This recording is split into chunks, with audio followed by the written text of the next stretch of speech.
Hello everyone, ಎಲ್ಲರೂ ಹೇಗಿದ್ದೀರಾ?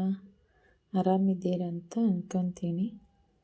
ಇದು ಬಂದುಬಿಟ್ಟು ಸಂಡೇ ಮತ್ತು ಮಂಡೇ 2 ದಿನದ ಒಂದು ಬ್ಲಾಗ್ ಮಾಡಿದ್ದೀನಿ. ಸಂಡೇ ಬೆಳಗ್ಗೆ ಎದ್ಬಿಟ್ಟು ಸ್ವಲ್ಪ ನಮ್ಮ ಮನೆ ಹತ್ರ ಹಸು ಮತ್ತು ಕುರಿ ಇದ್ದಾವೆ. ಪ್ರೇರಣೆಗೆ ನೋಡೋಕ್ಕೆ ತುಂಬ ಇಷ್ಟ. ಹೊರಗೆ ಕರ್ಕೊಂಡೋಗಿ ಅವಳಿಗೆ ತೋರಿಸಿ ತುಂಬ ಖುಷಿ ಪಡ್ತಾಳೆ ಅವಳು ನೋಡಿ. ಆಮೇಲೆ ಬಂದು ಫ್ರೆಶ್ ಆಗಿ ಟೀ ಬ್ರೆಡ್ ತಿಂದ್ಬಿಟ್ಟು ಇಲ್ಲೂ ಬ್ಲ್ಯಾಂಕೆಟ್ ಫೋಲ್ಡ್ ಮಾಡೋಣ ಅಂತ ಬಂದೆ ಒಳಗೆ. ಆವಾಗ ಪ್ರೇರಣಾ ಇಲ್ಲಿ ನಾನು ಮತ್ತೆ ಹಸು ಮತ್ತು ಕುರಿ ನೋಡ್ತೀನಿ ಅಂತ ಹಠ ಮಾಡ್ತಾಯಿದ್ಲು. ಅವಳಿಗೆ ಇನ್ನೊಂದು ಸ್ವಲ್ಪ ಹೊತ್ತು ಕೂತ್ಕೊಂಡು ತೋರಿಸಿ ಅಲ್ಲಿ ನಿಂತ್ಕೊಂಡು ನೋಡ್ತಾ ಇದ್ದಾಳೆ. ನೋಡೋಕೆ ಚೆನ್ನಾಗಿ ಅನಿಸುತ್ತಲ್ವ, ನಮಗೂ ಇಷ್ಟ ಆಗುತ್ತೆ. ಅಷ್ಟು ಚೆನ್ನಾಗಿದೆ, ನೀವು ನೋಡಿ. ನಮ್ಮ ಮನೆ ಹತ್ರ ಸ್ವಲ್ಪ ತೆಂಗಿನ ಮರಗಳು ಮತ್ತು ಅಡಿಕೆದು ಸಣ್ಣ ಸಣ್ಣ ಏನಂತಾರೆ ಅದಕ್ಕೆ ಗಿಡಗಳು ಹಚ್ಚಿದ್ದಾರೆ. ಅದು ಇನ್ನೂ ಹಚ್ಚಿಲ್ಲ, ನೆಲಕ್ಕೆ ಹಚ್ಚಿಲ್ಲ, ಪಾಕೆಟ್ ಒಳಗೆ ಹಚ್ಚಿದ್ದಾರೆ. ಅದು ಸಣ್ಣ ಸಣ್ಣ ಇದ್ದಾವೆ. ಆಮೇಲೆ ಬ್ಲ್ಯಾಂಕೆಟ್ ಫೋಲ್ಡ್ ಮಾಡಿ ಕಸ ಗುಡಿಸಿ, ನಾನು ಕಸ ಹೊಡಿತಾ ಇದ್ದೆ, ಅವರಿಬ್ಬರು ಬರ್ಕೊತ ಕೂತ್ಕೊಂಡಿದ್ರು. ಕಸ ಗುಡಿಸಿ ನೆಲ ಒರೆಸೋಣ ಅಂತ ಕಸ ಎಲ್ಲ ಗುಡಿಸಿ ನೆಲ ಒರೆಸ್ಕೊಂಡು ಅವರಿಗೆಲ್ಲ ಹಾಸಿಕೊಟ್ಟೆ. ಅವರಿಬ್ಬರು ನೋಡಿ, ಇವಳೇನೋ ಒಂದು ರಫ್ ಬುಕ್ ಕೊಟ್ಟು ಕುತ್ಕೊಂಡಿದ್ದಾಳೆ ತಗೊಂಡು, ಏನೋ ಸರ್ಕಲ್ ಬರಿತಾ ಇದ್ದಾಳೆ. ಇವನು ಶ್ರೇಯಸ್ ಬಂದುಬಿಟ್ಟು ABCD ಬರಿತಾ ಇದ್ದ, ಟೇಬಲ್ಸ್ ಬರಿತಾ ಇದ್ದ. ಪ್ರೇರಣಾ ಅದು ಸರ್ಕಲ್ ಆಗ್ತಿದ್ದಾಳೆ.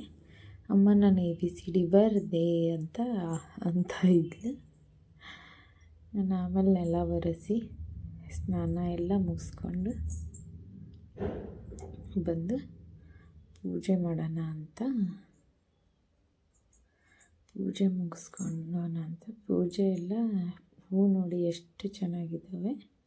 ನೋಡಿ ಹೂ ನೋಡಿ ಎಷ್ಟು ಚೆನ್ನಾಗಿದ್ದಾವೆ, ತುಂಬಾ ಚೆನ್ನಾಗಿದೆ ಹೂವು. ಪೂಜೆ ಮಾಡೋಕ್ಕೆ ತುಂಬ ಇಷ್ಟ ಆಗುತ್ತೆ ನನಗೆ. ಈ ಥರ ಹೂವು ಇದ್ದರೆ ಒಂಥರ ಖುಷಿ ಆಗ್ಬಿಡುತ್ತೆ ನನಗೆ ಪೂಜೆ ಮಾಡೋಕ್ಕೆ. ಪೂಜೆ ಎಲ್ಲ ಮುಗಿಸ್ಕೊಂಡು ಬಟ್ಟೆ ಸ್ನಾನ ಮಾಡಿದ್ನಲ್ವ, ಬಟ್ಟೆ ಇದ್ವಲ್ಲ ವಾಷಿಂಗ್ ಮಷಿನ್ಗೆ ಹಾಕಿ ನಾನು ತಿಂಡಿ ರೆಡಿ ಮಾಡೋಣ ಅಂತ ಬಂದೆ. ರವದ ದೋಸೆ ಮಾಡೋಣ ಅಂತ ಇವತ್ತು. ನೀವು ಒಂದು ಸಲ ಟ್ರೈ ಮಾಡಿ ರವೆ ದೋಸೆ, ತುಂಬ ಟೇಸ್ಟ್ ಚೆನ್ನಾಗಿರುತ್ತೆ.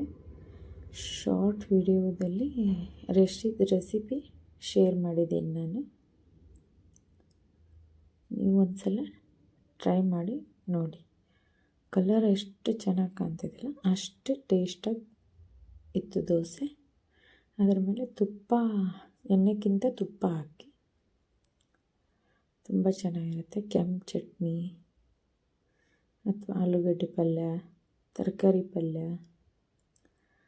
ಯಾವುದಾದ್ರೂ ಪಲ್ಯ ಇದ್ದರೆ ತುಂಬಾ ಚೆನ್ನಾಗಿರುತ್ತೆ, ತುಂಬ ಟೇಸ್ಟಿ. ಸಾಂಬಾರು ಜೊತೆನೂ ತಿನ್ಬೋದು, ಅಷ್ಟು ಚೆನ್ನಾಗಿರುತ್ತೆ. ತುಪ್ಪ ಹಾಕ್ಕೋಬೇಕು.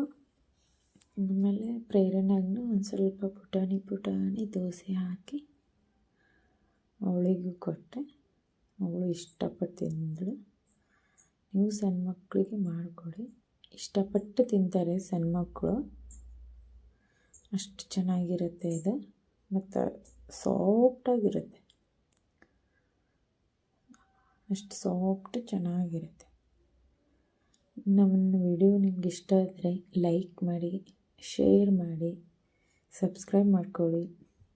ನಾನು ಹೇರ್ ಕೇರ್ ಮತ್ತು ಒಳ್ಳೆ ರೆಸಿಪಿ ಎಲ್ಲ ನಿಮ್ಮ ಜೊತೆ ಶೇರ್ ಮಾಡ್ತೀನಿ.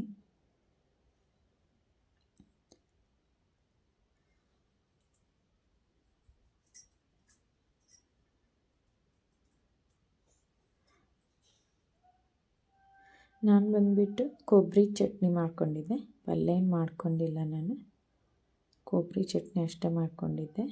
ಬಟ್ಟೆ ಮಷಿನ್ಗೆ ಹಾಕಿದ್ನಲ್ವ, ಅವೆಲ್ಲ ಮೇಲೆ ಹೋಗಿ ಒಣಗಾಕೋಣಂತ ಮೇಲೆ ಹೋಗಿ ಒಣಗಾಕಿ ಬಂದೆ. ಬಟ್ಟೆ ಎಲ್ಲ ಫೋಲ್ಡ್ ಮಾಡೋದಿದ್ವು, ಅವೆಲ್ಲ ಫೋಲ್ಡ್ ಮಾಡಿ ಇಟ್ಟು, ಐರನ್ ಮಾಡೋದಿದ್ವು ಸ್ವಲ್ಪ ಬಟ್ಟೆ, ಅವೆಲ್ಲ ತೆಗೆದ್ಬಿಟ್ಟು ಮೇಲಿಟ್ಟೆ ಐರನ್ ಮಾಡಬೇಕಂತ ಹೇಳಿ. ಆಮೇಲೆ ತಿಂದಿದ್ದ ಪಾತ್ರೆ ಎಲ್ಲ ಸ್ವಲ್ಪ ಇದ್ವಲ್ಲ ವಾಶ್ ಮಾಡಿಕೊಂಡೆ. ಅವೆಲ್ಲ ವಾಶ್ ಮಾಡಿಕೊಂಡು ಸ್ವಲ್ಪ ಕರಿಬೇವು ಸೊಪ್ಪು ಮತ್ತು ಅವರೆಕಾಯಿದು ಕರಿಬೇವು ಸೊಪ್ಪೆಲ್ಲ ಬಿಡಿಸಿ ಒಂದು ಬಾಕ್ಸಾಗಿ ಇಟ್ಕೊಂಡೆ. ಅವರೆಕಾಯಿ ಎಲ್ಲ ಮುರಿದು ಅವನು ಒಂದು ಬಾಕ್ಸಾಗಿ ಹಾಕಿಡೋಣ ಅಂತ. ಈಗ ನಾಳೆ ಹಬ್ಬ ಅಲ್ವಾ, ನಾಳೆ ಹಬ್ಬ ಆದಮೇಲೆ ಪಲ್ಯ ಮಾಡೋಕ್ಕೆ ಬೇಕು. ಅವತ್ತೇ ಮುರಿದು ಅವತ್ತೇ ಮಾಡೋಕ್ಕಾಗಲ್ಲ. ಹಾಗಾಗಿ ಪ್ರೇರಣೆ ನಾನು ಅಮ್ಮ ನಿನಗೆ ಹೆಲ್ಪ್ ಮಾಡ್ತೀನಿ ಅಂತ ಬಂದು ಮುರಿತಾ ಇದ್ದಾಳೆ. ಶ್ರೇಯಸ್ಗೆ ಓದಿಸ್ಕೊತ ಅವೆಲ್ಲ ಅವರೆಕಾಯಿ ಎಲ್ಲ ಮುರಿದು ನೀಟಾಗಿ ಇಟ್ಕೊಂಡೆ.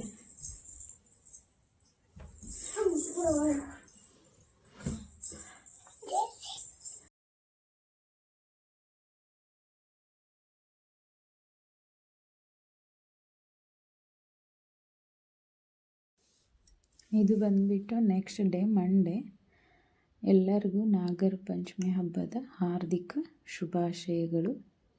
ನಾವು ದೇವಸ್ಥಾನಕ್ಕೆ ಹೋಗಿದ್ವಿ.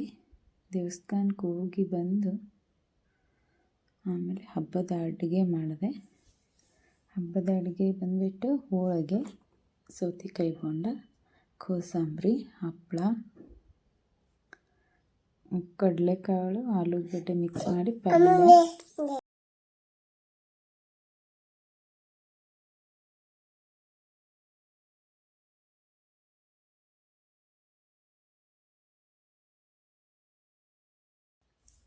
ಪಲ್ಯ ಮಾಡಿದ್ದೆ. ಆಮೇಲೆ ಅನ್ನ, ಹೋಳಿಗೆ ಸಾರು. ನನ್ನ ವಿಡಿಯೋ ಇಷ್ಟ ಆದರೆ ಲೈಕ್ ಮಾಡಿ, ಶೇರ್ ಮಾಡಿ, ಸಬ್ಸ್ಕ್ರೈಬ್ ಮಾಡ್ಕೊಳ್ಳಿ. ನಿಮ್ಮ ಜೊತೆ ಒಳ್ಳೆ cooking videos, hair care routine ಅವೆಲ್ಲ ಶೇರ್ ಮಾಡ್ತೀನಿ. Thank you. ಬಾಯ್.